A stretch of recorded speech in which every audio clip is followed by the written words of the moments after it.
তো আমরা বন্ধু তোমরা কেমন আছো অবশ্যই কিন্তু কমেন্টে জানাতে হতো। বিশেষ একটি গুরুত্বপূর্ণ নিউজ নিয়ে চলে এসেছি। তো পাকিস্তান কিন্তু 4 টুকরো হচ্ছে বন্ধুরা। তোমরা আমি দেখো সেই ভিডিও তোমাদেরকে দেখাবো। আবার এরা আবার ভারতের সঙ্গে যুদ্ধ করবে, পাকিস্তান আবার ভারতের সঙ্গে যুদ্ধ করবে। তারা নিজেদের সমস্যাতেই নিজেরা জড়িয়ে গেছে বন্ধুরা। সেই ভিডিওটা তোমাদেরকে আমি দেখাচ্ছি, ভিডিওটা দেখবে মনোযোগ সহকারে। তারপরে আমি এই ভিডিওর সমস্ত কিছু ঘটনা বা কি হচ্ছে কেন হচ্ছে সমস্ত কিছু নিয়ে আসছি। তো ভিডিওটাকে দেখে নাও। बॉर्डर तरह से बॉर्डर पे बॉर्डर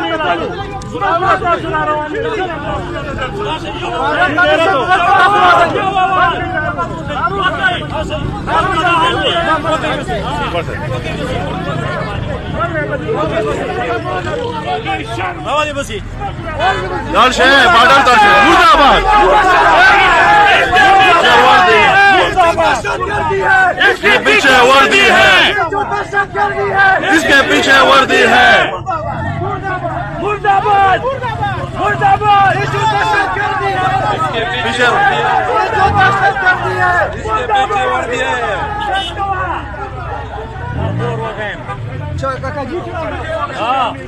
शेर गई, शेर गई।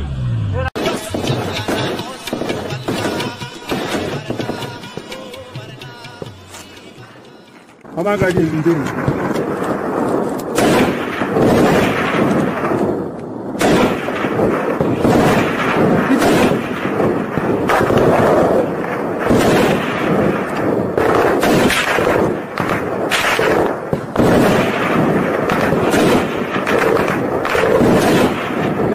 गाड़ी दफा गाड़ी कांचा ये गाड़ी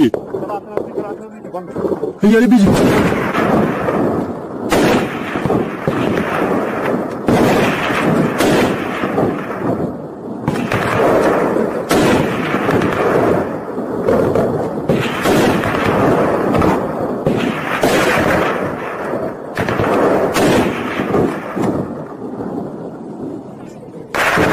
बिजली खत्म देव गाड़ी खत्म के बाद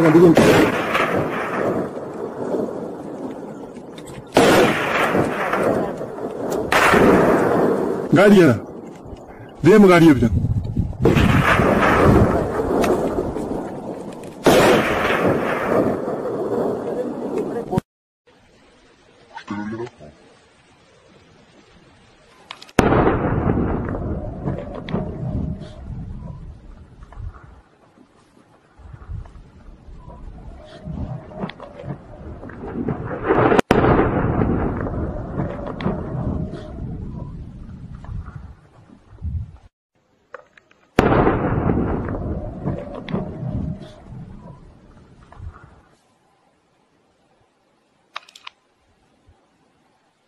The motive of our attack was very clear.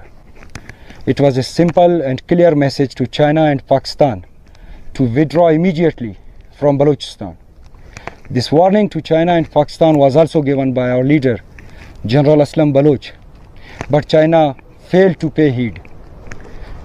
We once again make it clear that Gwadar and the rest of Balochistan belong to Baloch. It's our duty to protect our land and sea. Our operation Zir Pahazak.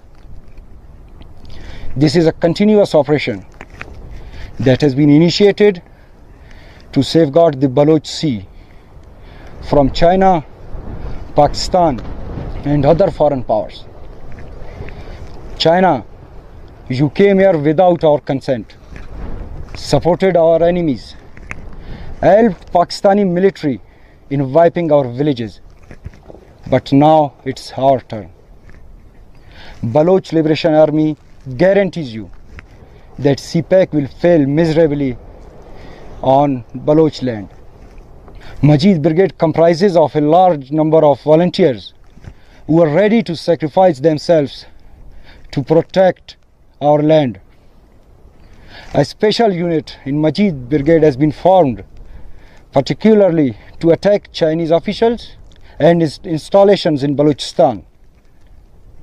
President Xi Jinping, you still have time to quit Balochistan, or you will witness a retaliation from Baloch sons and daughters that you will never forget.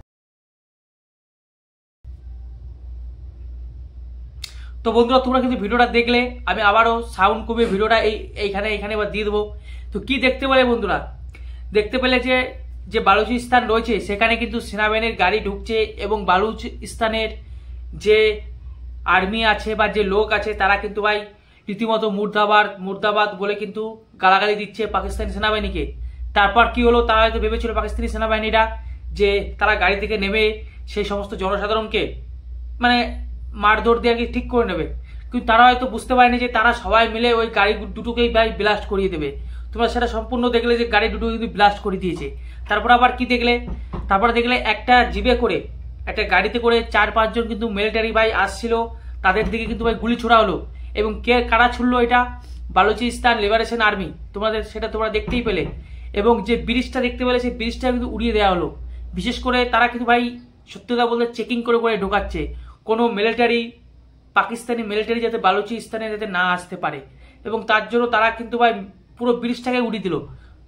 তোমরা সেটা দেখতে পেলে। এবং আর একটা video দেখতে পেলে বন্ধুরা, একদম ভাই ক্লিয়ার কাট মেসেজ বালুচিস্তানের যে লিবারেশন আর্মি আছে সে আর্মি থেকে বলা হলো, বিশেষ করে এখানে তাদের শত্রু পাকিস্তান তো বটেই, পাকিস্তান শুধু নয় চীনকে কিন্তু টার্গেট করা হচ্ছে। তোমরা দেখতে পেলে পুরোপুরি কিন্তু চীনকে বলা হচ্ছে।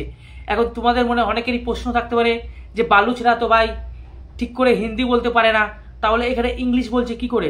দেখো বন্ধুরা, ওনাদের ভাষা যা আছে বালুচিস্তানের ভাষা, সেই ভাষাতেই কথা বলেছে, কিন্তু তারপরে এটাকে পরবর্তীকালে ভাই তৈরি করা হয়েছে ইংলিশে বা ইংরাজিতে কিন্তু এখানে অনুবাদ করা হয়েছে। এবং যেটা কোথাও না কোথাও এটা শুধুমাত্র পাকিস্তানকে টার্গেট মেসেজ নয়, এটা কিন্তু চীনকে দেওয়া হচ্ছে।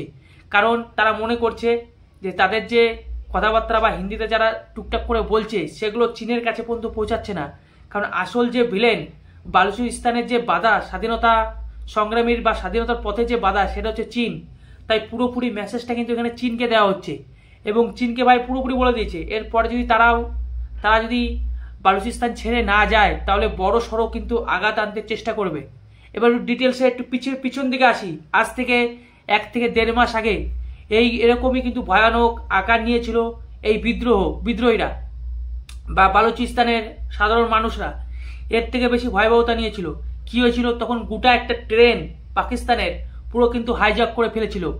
তো সেই ঘটনা তো আমরা সবাই দেখেছি এবং প্রায় অনেক পাকিস্তানি সেনাবাহিনীকে কিন্তু মারা হয়েছিল। তারপরে এখন আবার কিন্তু এরকম, এবং এইটা যেটা হচ্ছে এটা আরো বড় মারাত্মক। একটাই কারণ, যেহেতু এখন আমাদের দেশের সঙ্গে ভারতবর্ষের সঙ্গে পাকিস্তানের একটা টান উত্তেজনা, তো সেক্ষেত্রে কিন্তু ভাই পাকিস্তানের ক্ষমতা নেই যে নতুন করে আবার সেনাবাহিনী তৈরি করা। তাদের সেনাবাহিনী মাত্র ওই 6 লাখ, তো 6 লাখই। সেক্ষেত্রে কি হয়েছে, যারা কিন্তু ভাই বালুচিস্তান এবং আর একটা কি খাইবার সুন্না কি একটা নাম আছে, ওই নামটা আমি জানি না, আমাকে একটু কমেন্টে জানাতে পারবেন বন্ধুরা। আমি যদি ভুল প্রশ্ন বলে থাকি, ওই নামটা আমি ভুলে যাচ্ছি, যেটা কিন্তু আফগানিস্তানের পাশেই একদম বর্ডারের পাশে অবস্থিত। ওই জায়গাটার নাম কি অবশ্যই আমাকে কমেন্টে জানাতে পারো। তো সেখানে যত পাকিস্তানের মিলিটারি বা সৈনিক ছিল তাদেরকে নিয়ে চলে যেতে হচ্ছে। কিন্তু এখন বর্তমান পরিস্থিতি যা শুরু হয়েছে ভারতের সঙ্গে, পাকিস্তান বুঝে গেছে যে এই দিকটা যদি সামাল দিতে হয়, মানে ওই যে আফগানিস্তানের সঙ্গে পাকিস্তানের যে বর্ডার, সেই বর্ডারে যদি সেনাবাহিনী থাকে তাহলে ভাই পিওকে হাতছাড়া হয়ে যাবে। কারণ ভারতবর্ষ এখন পুরোপুরি বলে দিয়েছে যে পাকিস্তানের সঙ্গে যদি যুদ্ধ লাগে তাহলে পিওকে ভাই ইন্ডিয়ার, আর পিওকে যে আমাদের হবে। এটা সবাই, এটা আমি বলছি না, গোটা ওয়ার্ল্ডের লোক বলছে যে ভারতের সঙ্গে পাকিস্তানের যুদ্ধ হলে পিওকে কিন্তু এবার হিন্দুস্তানের। তো বুঝতে পারছো, সেক্ষেত্রে কিন্তু সমস্ত সেনাবাহিনীকে নিয়ে তারা পিওকের দিকে চলে গেছে। মানে যে কাশ্মীর আছে, আর একটা কাশ্মীর আছে তো পাকিস্তানের হাতে, সেই কাশ্মীরের দিকে চলে গেছে। এবং এই সুযোগটাই তারা কাজে লাগিয়েছে। এখন যত সৈন্যবাহিনী আছে তত সব নিয়ে চলে গেছে, আর তাদের ক্ষমতা নেই যে 6 লাখ থেকে তারা 8 লাখ করে দেবে।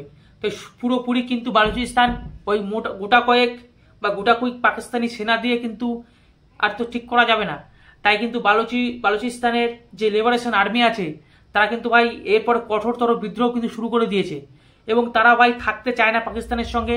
তারা আর পিছনে আরো একটু ইতিহাস আছে, কারণ পাকিস্তানিরা কোনোদিনই বালুচিস্তানের মানুষদের পাকিস্তানি বলে মনে করে না, তারা এখনো হিন্দুস্তান বলেই তাদেরকে আখ্যা দেয়। আর সব থেকে বড় কথা, আর একটা একটা শব্দ বলে, যেটা আমি এই মুহূর্তে মনে পড়ছে না। হিন্দুস্তানি তো বলেই বালুচিস্তানের লোকেদের, তাছাড়া আর একটা কোনো শব্দ বলে। এবং বালুচিস্তানের লোকেরাও ভাই ভেবে নিয়েছে যে তারা পাকিস্তানের সঙ্গে থাকবে না।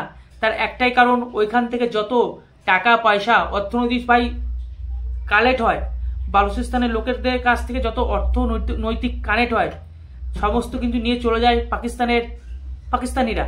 সেখানে বালুচিস্তানের লোকেদের কিন্তু কিছুই দেওয়া হয় না, বরঞ্চ তাদেরকে আরো ভাই কারেন্ট যাতে না পায়, রাস্তাঘাট যাতে তৈরি না করা হয়, যাতে শিক্ষা যাতে না পায়, এইসবের ব্যবস্থা কিন্তু করা হয় পাকিস্তানের থেকে। তো সেই কারণে কিন্তু তারা আজকে কিন্তু পুরো একদম ফেপে গেছে, বা ভাই সহ্যের একটা সীমা থাকে, তাই তাদের সহ্যের সীমা কিন্তু ছাড়িয়ে গেছে। এবং পরটা দেখিয়ে দিয়েছে ভারতবর্ষ ভাই ভারতবর্ষকে আটকানোর জন্য যতই সব মিলিটারি ফোর্স যখন বর্ডারের দিকে চলে গেছে, এই নাতের বিদ্রোহ কিন্তু আরো বেড়ে গেছে। তো তোমরা দেখতেই পাচ্ছ কিভাবে, আর এরা এবার ভারতের সঙ্গে যুদ্ধ করবে।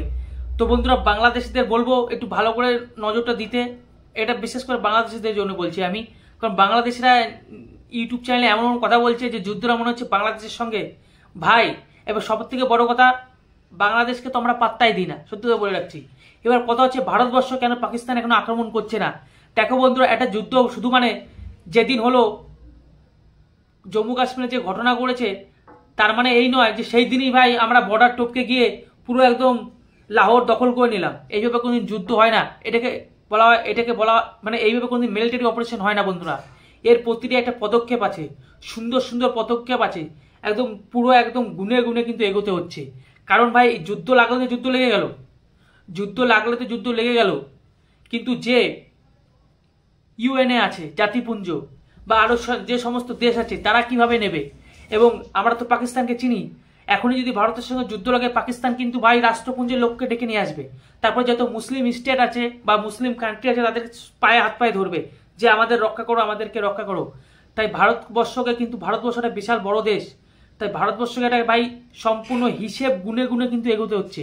আর তোমরা ইতিমধ্যেই জানো যে আমাদের প্রধানমন্ত্রী ভাই সমস্ত দায়িত্বভার আমাদের 3 সেনা বাহিনীকে দিয়ে দেওয়া হয়েছে, যে 3 সেনাবাহিনী যেটা ইচ্ছা সেটা করতে পারবে। এবার সেনাবাহিনীরা ঠিক করবে কবে পাকিস্তানকে আক্রমণ করবে, কারণ ভাই তোমরা সকলেই জানো। তাই হুট করে ভাই কোনো দেশকে ভাই আক্রমণ করা তো সোজা নয়, সমস্ত কিছু পদক্ষেপ নিয়ে নিতে হবে, যে যখন ভারতবর্ষ পাকিস্তানকে আক্রমণ করবে তখন যেন কেউ না বলতে পারে যে এটা ভারতীয়দের দোষ। আমি সব থেকে এটাই বলবো, এবং এটাই ভারতীয় সেনাবাহিনীরা ভাই মনে করছে। আমাদের কাজ হবে আমাদের ডিফেন্সকে আরো মজবুত করা। আমি যেটুকু বুঝি বন্ধুরা, আমাদের ভারতীয়দের কাজ আমাদের ডিফেন্সকে আরো মজবুত করা। পাকিস্তানকে আমরা সকলেই চিনি, কোনো না কোনো ভাবে ভাই পাকিস্তানি যে আবার ভারতবর্ষকে আগে অ্যাটাক করবে, সেটাই কিন্তু আমাদের সেনাবাহিনী চাচ্ছে। সব থেকে বড় কথা, যে পাকিস্তান আগে অ্যাটাক করুক পাকিস্তান, তারপর কিন্তু পাকিস্তান পুরোপুরি পৃথিবীর ম্যাপ থেকে পুরোপুরি মুছে যাবে। যে প্ল্যানটা ভারতবর্ষ করেছে, আমি কথা বলবো একদম মাইন্ড ব্লোয়িং।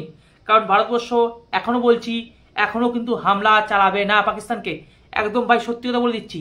যা করবে ভাই আমাদের সৈন্য বা যে সমস্ত সিকিউরিটি আছে বা সমস্ত কিছু কিন্তু সৈন্য সামঞ্জিক বা যুদ্ধ করতে গেলে যে সামঞ্জিক লাগে ভাই, সেগুলোকে কিন্তু আরো শক্তিশালী করবে। এবং এই যে বালুচিস্তানের যে ঘটনা ঘটেছে, এর মধ্যে ভাই পাকিস্তানের যে সেনাবাহিনী আছে তাদের মধ্যে এমনি রক্তচাপ বেড়ে গেছে। এবং এই রক্তচাপের কারণে তারা যদি ভুলবশত কোনো একটা সিদ্ধান্ত নিয়ে ফেলে, ভুলবশত মানে তারা যদি ভারতের উপর আক্রমণ করে ফেলে, যে তারা যদি মনে করে যে এই যোগে ভারতের যোগ থাকতে পারে, আর সেভাবে যদি পাকিস্তান যদি ভারতের উপর হামলা চালিয়ে দেয়, তাহলে পাকিস্তান কিন্তু পুরোপুরি পৃথিবীর ম্যাপ থেকে মুছে যাবে। তো তোমরা দেখতে পাচ্ছ সেই ভিডিও, পাকিস্তান কি করে নিজের চালেই নিজে ধরা পড়ে গেছে এবং খান টুকরো টুকরো হয়ে যাচ্ছে। তো আর বাংলাদেশিদের বলবো, যারা ভাই জানি না তাদের কি মনোবৃত্তি, তারা সবসময় ভাবে ভারতে হয়তো তাদের এই আক্রমণ করবে। আর তাদের যে মৌলবীরা আছে ভাই, তাদের যে কি ভাষা বলছে, মুসলিমদের সঙ্গে হিন্দুদের লড়াই। ভাই এটা কোনো কথা হতে পারে? এরা একমাত্র বাংলাদেশিদের ভাই, যারা বাংলাদেশি আছে, যাদের হাঁটুতে বুদ্ধি, মাথায় বুদ্ধি নাই, ওদের হাঁটুতে বুদ্ধি, কারণ ওরা তো শুয়োরের দুধ খায়, তাই ওদের কিন্তু হাঁটুতেই বুদ্ধি। তো এখানে আর কি এইসব করা হচ্ছে ভাই। যে সমস্ত জঙ্গি জম্মু কাশ্মীরে আছে, সেই সমস্ত তাদের জঙ্গিদের ঘরবাড়ি পুরো উড়িয়ে দিচ্ছে, আর বলাচ্ছে এখানে মুসলিমদের অত্যাচার করাচ্ছে। আহা কি দরদ বাংলাদেশিদের। তা বাংলাদেশিদের রিকোয়েস্ট করবো, তোমরা তোমাদের দেশ নিয়ে থাকো, তোমরা যে এই যে শুয়োরের দুধ খাও, তোমাদের তো আমি কিছু বলি নাই। তা আমাদের দেশে কি হচ্ছে সে নিয়ে তোমাদের দেখার কোনো দরকার নেই।